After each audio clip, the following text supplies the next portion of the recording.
Kita ke kasus lain. Jaksa Agung ST Burhanuddin mengungkapkan kerugian negara dari kasus korupsi tata niaga komoditas timah yang melibatkan PT Timah naik menjadi 300 triliun rupiah dari sebelumnya 271 triliun rupiah. Menurut Burhanuddin, nilai kerugian ini diperoleh dari perhitungan yang dilakukan Badan Pengawas Keuangan dan Pembangunan.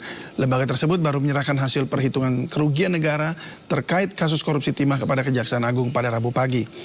Jaksa Agung juga menyatakan proses pemberkasan kasus korupsi timah ini tengah memasuki tahap akhir. Kejagung akan menyerahkan berkas tersebut ke pengadilan pada pekan depan.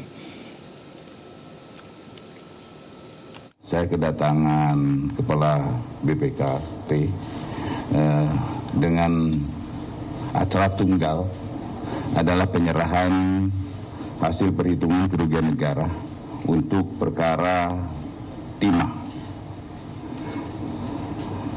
Perkara timah ini hasil perhitungannya cukup lumayan fantastis. Yang semula kita perkirakan 271 dan ini adalah mencapai sekitar 300 T.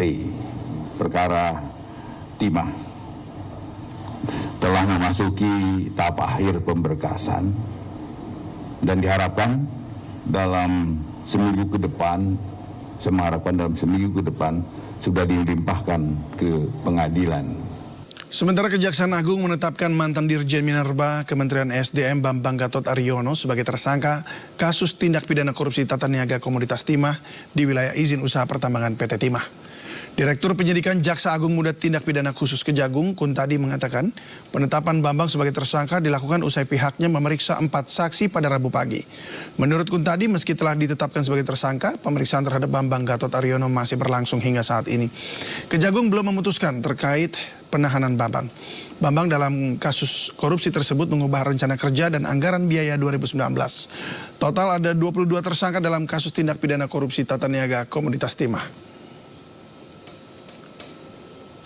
Tersangka dalam perkara tata kelola timah di wilayah IUP PT Timah. Benar bahwa pada hari ini tim penyidik telah memeriksa 4 orang saksi, sehingga total saksi yang kami periksa di dalam perkara ini sudah mencapai 200 orang.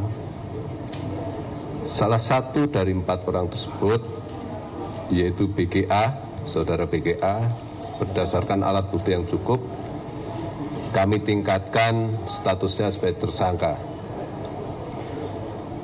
Dia ditetapkan dalam kapasitas sebagai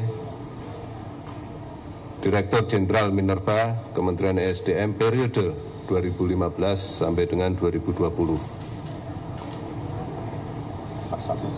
Sampai saat ini pemeriksaan masih berjalan, sehingga apakah status beliau nanti akan kita lakukan tindakan penahanan atau tidak, nanti kita lihat setelah pemeriksaan ini